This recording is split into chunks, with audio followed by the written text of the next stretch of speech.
What's up, everybody? Welcome back to Talking Blue. My name is Nick. You're listening to episode 3. Today, we're going to talk about the 2025 season, which is about to begin. We're going to talk a little bit about the Dodgers rotation and how does that look throughout the season. And then we'll get into some predictions at the end of the pod. Not going to be too long of a video. Before we get into it, you can follow us at Talking Blue Pod on all social media. Talking Blue Pod, you can get on Apple Podcasts and Spotify. You can like this video, please, and subscribe to the YouTube channel. Talking Blue is everywhere now, and we're gonna get right into it. The Dodgers are getting set to play the Tigers at home on opening day. It's really exciting. We'll see if Mookie Betts plays. I talked about him and Freddie Freeman on the last podcast a lot. He's still sick. It seems like he has lost up to 23 pounds now, they're saying. So hopefully it doesn't affect Mookie's playing too bad when he does ultimately come back, but there's not really much to talk about there. So we're just going to get into the season. Like I said, the Dodgers have a really interesting start to their season, to the schedule in early March and then into April. Like I said, they start with the Tigers for 3, which is on Thursday, Friday, Saturday. Then they're off Sunday, which is odd. You won't really see that too much during the regular season. Then they immediately go into the Braves at home. Then on the road, Phillies. I'm not going to go through every game or every series, but they also play the Cubs again twice in April. They'll play the Pirates, so you'll have to probably see Paul Skeens. Then they also play the Rangers. Skip ahead to May. Braves again. Diamondbacks twice in this month. The Mets, the Guardians, and then the Yankees at the very end. Then into June, the Mets again. The Padres twice this month. The Royals. All the way up to the All-Star break in July. They'll play the Houston. They'll play the Brewers in this month. The Brewers twice. Then they'll play Boston. So they have a really interesting early start to the season. They play a lot of good teams. And we're going to just talk about how good can the Dodgers be this year. I've seen a lot of Dodgers baseball in my life. I've watched the Dodgers really go on this run for the last decade. Obviously, the team has not stayed the same for the entire run. There's been many iterations of the team.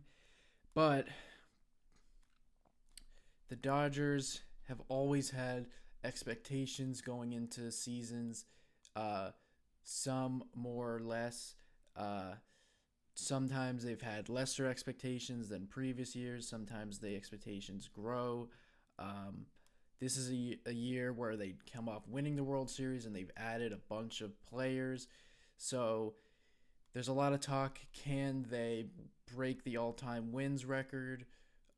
Last year the Dodgers won 98 games, and that seems light for Dodger fans.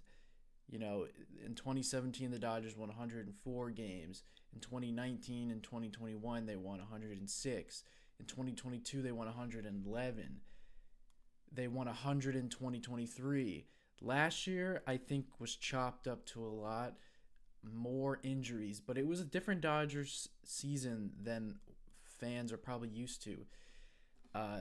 Like I said, they have some pretty good series early in the year.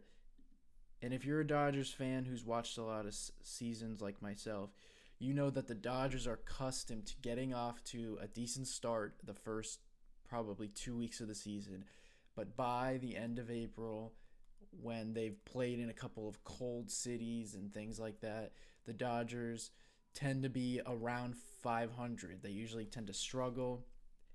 Going back to last year, the Dodgers in their first 9 games were 7-2, but by April 25th, they were about a 500 team. They struggled. I can remember the Mets came into town. The Dodgers lost the first 2 games of the series, won the final game on Sunday, then went on the road to play the Nationals, the Blue Jays, and the Diamondbacks. They got really hot and played well in those series. Then they played the Braves and Marlins at home. And then really from that point all the way to the All-Star break, and a lot happened in between that. The Dodgers had some injuries. The Dodgers were basically a 500 team. And if it wasn't for that one stretch, that hot stretch early in the year, who knows where the record would have been come the All-Star break. They really grinded it out all the way up until the All-Star break. And it wasn't until really August, when Tommy Edman made his debut after being traded for. Mookie Betts had made his return from being injured, and Max Muncy, that the Dodgers got hot in mid to late August into September. Obviously, it carried over into the postseason. That's not really common for the Dodgers. The Dodgers tend to, like I said, struggle late April, May. And really what the Dodgers are accustomed to is the summer. They get hot. I believe it was 2017. I know this is 7 years now, or 7-8 seasons at this point, but the Dodgers in a 60-game span in the summer, I believe, went 54-6, something just ridiculous like that. They've done it a lot of the years. 2022, where they had a crazy record. They get hot in the summer, and sometimes they struggle at the end of the year and kind of are not so hot going into the postseason. Sometimes not. There's been a lot of years where they are hot going into the postseason. But it's usually the Dodgers summer, It's usually when they get hot. And usually it's those long stretches that you are dominant that will lead to really good records. And this Dodger team definitely has a chance to be one of the best teams of all time. We kind of saw that in 2022, where they won 111 games, like I said. That was a really good team. And like I said, the Dodgers had hovered around 104, 106 wins a lot of times, and they busted past that in that season. Obviously, the postseason, you don't want to see what happened that year happen this year. But it was a really good regular season. We're just talking regular season for this podcast. So it's all prevalent on health. The last few years, the Dodgers have had a bunch of injuries, particular to the pitching, and that's where that will lead us to where we're going to talk about the rotation. Obviously, if you look at the Dodgers rotation on paper, it's pretty crazy. You have Blake Snell, Yamamoto, Sasaki, Glasnow. That's an insane 4. You could make an argument that's 4 of the best 30 pitches. I mean, you have to see what Sasaki turns into, but 4 of the best 30 pitchers in the game. Obviously, then you have Dustin May in the 5th spot, and then we know Ohtani will come back and join the team at some point. We'll see how many innings he actually throws. But it's all based around health. I think that the Dodgers' mindset or approach going into the season was all these injuries the last couple of years. They know how to move around all these contracts, all these deferred payments really help. All the money for the luxury tax threshold, and they're able to acquire and bring in all this talent, as much talent as they can. And I think their thinking is, we're going to have all these talented arms, and even if some injuries do occur, come October, it gives us the best chance to still have elite arms going into the first series. So you might look at the rotation and think, well, how does it all shake out? Who is the ace? Because when you go into October, you really only need 3 starters, maybe 4. And again, we're not really talking October, that's a long ways away. But, my questions would be, how does it all shake out? Who becomes the ace? I think that to answer those questions, how does it all shake out? Who becomes the ace? I think that the Dodgers look at Yamamoto and Blake Snell as the 2 aces right now. There's a lot could happen. Sasaki could have a Paul Skeens-esque season and turn into one of the best 2 pitchers in the game, 3 pitchers in the game. Tyler Glasnow, everyone knows how good he is. He could stay healthy for the full season, and he could be the Dodgers ace. Ohtani could come back, and no time was missed, and immediately become one of the best pitchers in the game. Nobody knows how it's all going to shake out. That's what you have the regular season for, when you're a team who's expected to play in the postseason. If the regular season plays out and you make your determinations based off of that. I think that Blake Snell and Yamamoto will be the Dodgers' best pitchers.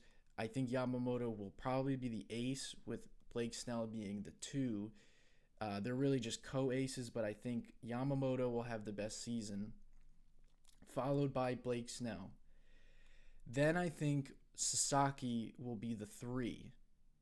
And the biggest questions or wild cards are Glasnow and Ohtani. Ohtani is obviously because we don't know what he's going to look like when he comes back. And how will the Dodgers utilize him? I think that's something a lot of people haven't even thought about yet, is Ohtani, while he was being a 2-way player the years he was healthy and pitching, how does that look in the postseason? That could be one of the most all-time fun things to see. A guy pitching and hitting in the playoffs, how is he used like that? We saw in the WBC him come out of the bullpen.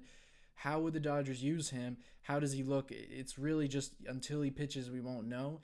If he comes back and looks dominant right away, are the Dodgers forced to just use him as one of their starters in the postseason? I think he ends up being some kind of weapon where he's used as a reliever or a multi-inning guy.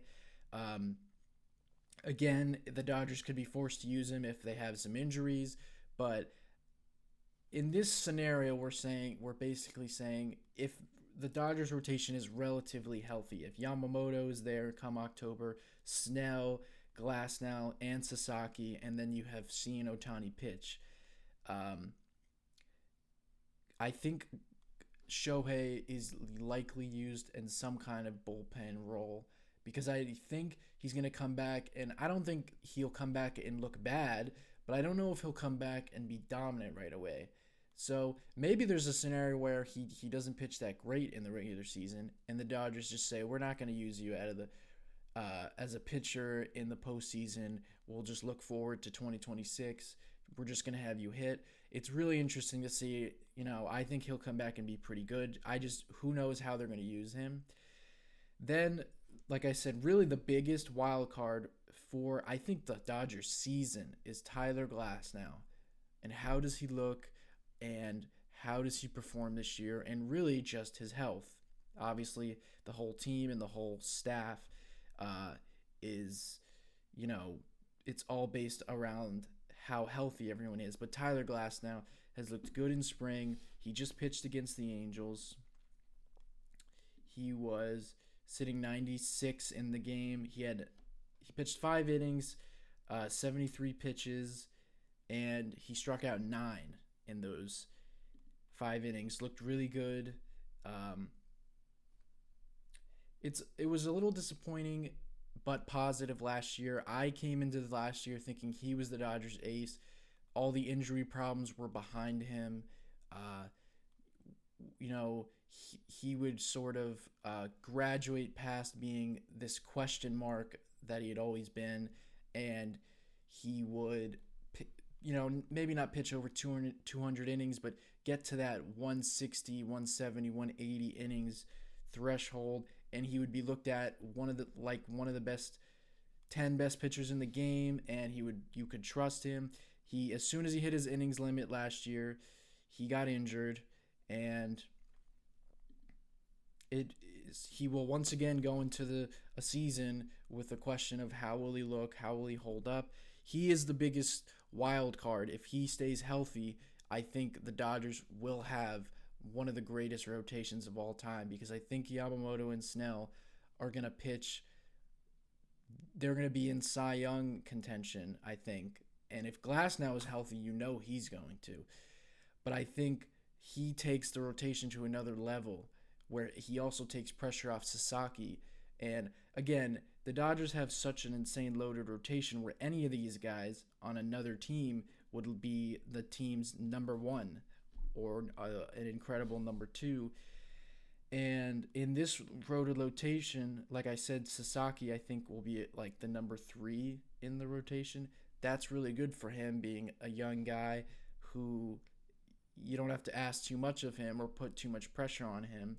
If he signed with the Padres, like he was rumored somewhat in the offseason, he would go in there and, would he be the ace right away over Michael King? Not necessarily, but he would be viewed as, you're going to be the ace when we really need you.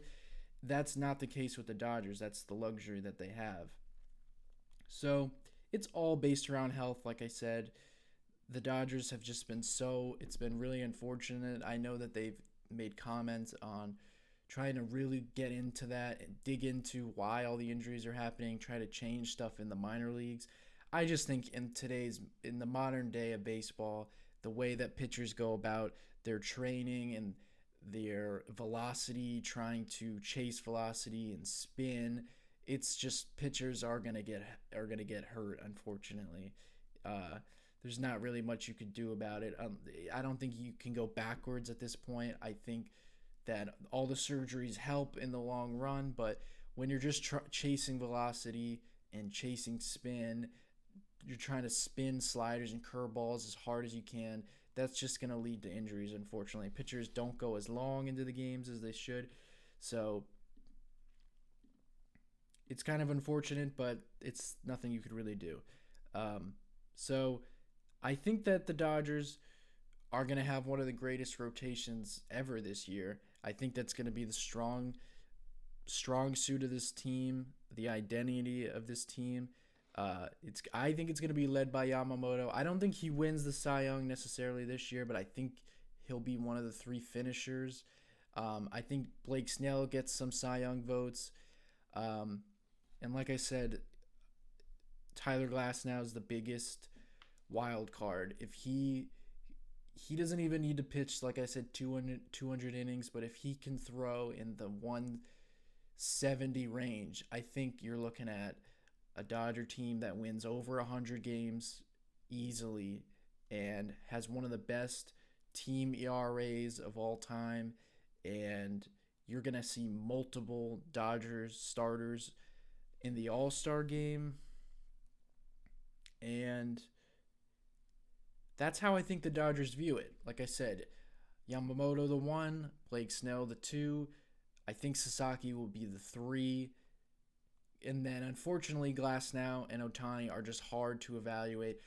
I think I could, if Glasnow is healthy, I would put him right now above Sasaki because he's looked good in spring, and I just think right now he would be better than Sasaki.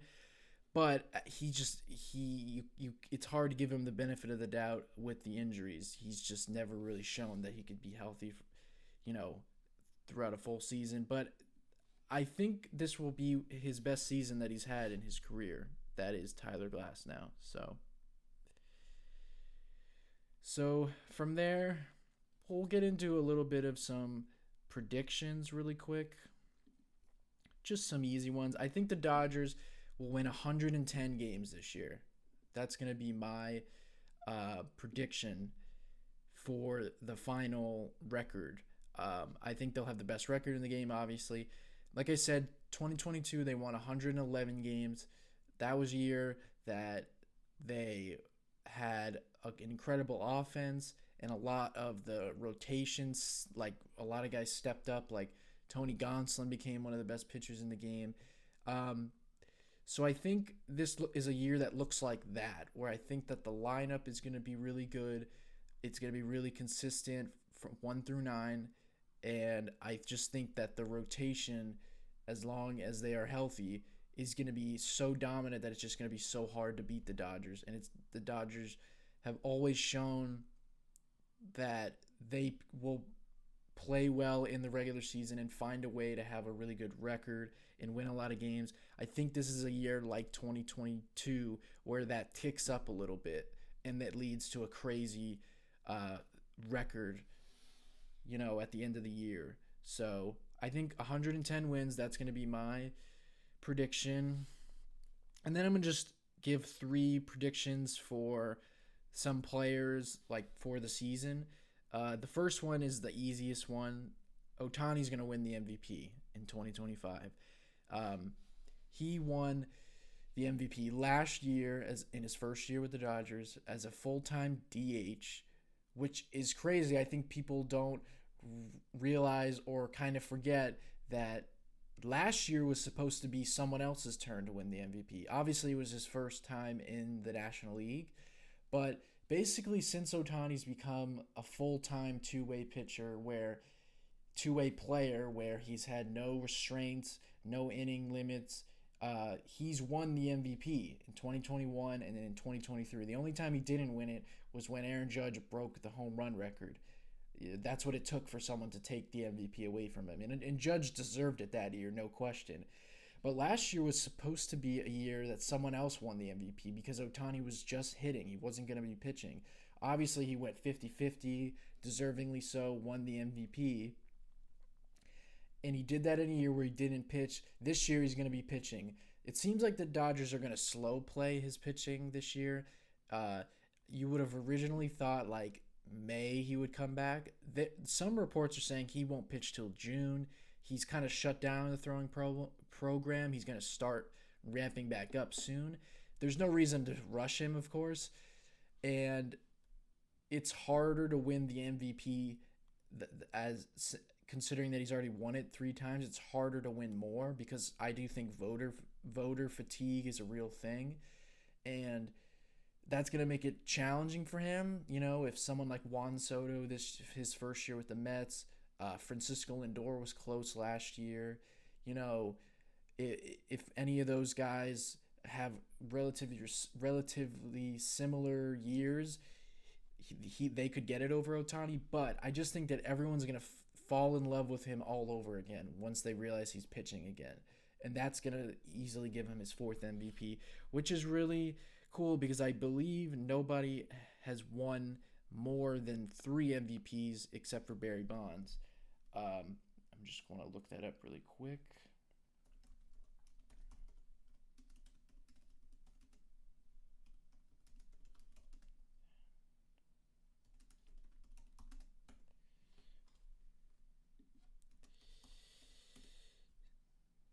Yeah, Barry Bonds is the only one.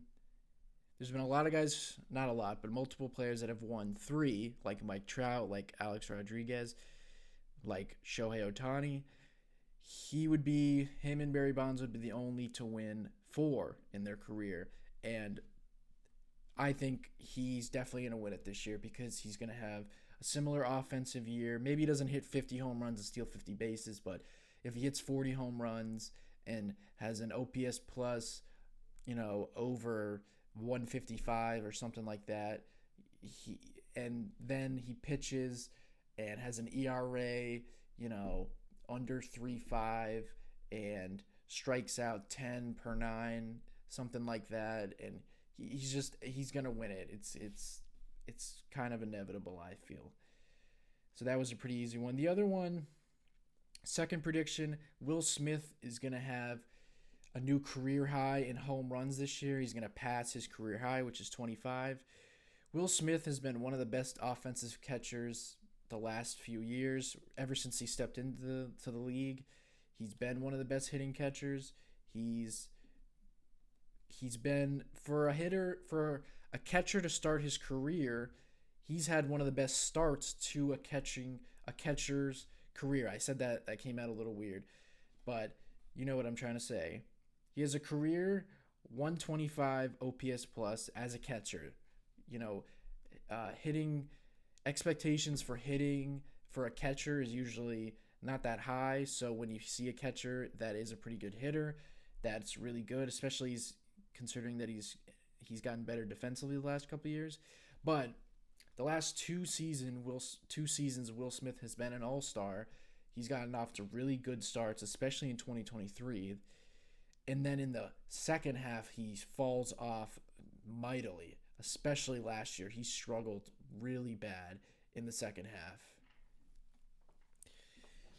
And I think this year is the season that he'll put together a full season. No struggling in the second half.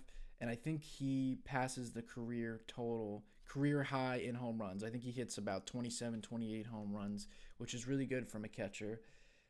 So hopefully we don't see the fall off in the second half. He's had some, catchers get dinged up. I believe he had an ankle injury last year. So hopefully that's behind him, and it will lead to a more consistent full season. And then the last prediction I have is Tommy Edman will make the All-Star game. Now, I don't think he'll be a starter, of course, because the way that voting is nowadays, you vote on a player starting at one position, and Tommy Edman obviously is going to play multiple positions. He's going to start the year at second. He'll probably move to center at some point. He'll even play a little short. But I think he's going to make the All-Star team because I think this is going to be the best offensive year he has had in his career so far. He's basically been a league average hitter his entire career. He's been a major league starter since 2019, and he has an exact 100 career OPS plus, which is exactly league average, 100. And I think this year he's going to have his best year. He's looked so good ever since he put on a Dodger uniform. He crushes left-handed pitching, hitting from the right side. And I just think that with the way the Dodgers get the most out of players, especially players like him that have like little splits, like hitting one-handedness better, hitting lefty better, hitting righty better, hitting right-handed pitching better, things like that. I think that they're going to get the most out of him. Plus, he's a really good base runner and a really good defender. It's going to lead to a high WAR and things like that. And I just think that he's going to get selected to the All-Star team. He's going to have a good OPS. Maybe he'll finish with a nice 770, 780 OPS. And he's going to be one of the more valuable players in the league, one of the more underrated players in the league. And that's going to be really fun to see. So those are my 3 predictions. Those are my thoughts on the rotation, the Dodger season. We'll just wrap up right here. Like I said, I think the Dodgers, this is going to be one of their better years they've had in this run. Obviously, they've made the postseason every year since 2013, and it's really been since about 2017 that they've had some of these crazy teams, these crazy rosters. This team has the chance to be the best, without question. This is the best roster going into a season, I think, and I've thought that many times. I think this is the best one. They have a chance to have one of the best records of all time. I obviously think they're going to go back-to-back. I think they're built for that. I think last year them winning the World Series only helps their chances that they can do it again. No team has obviously won back-to-back since the Yankees in 2000, so the Dodgers have some history to chase. That's going to wrap it up for the 3rd podcast on Talkin' Blue. Thank you for listening. You can get this podcast on Apple Podcasts, on Spotify. Follow us at Talkin' Blue Pod on all social media. You can follow my personal X account at Talking Blue Nick. Please like and subscribe to the video. You can get the notifications when the new videos drops. And that is all. Thank you for listening.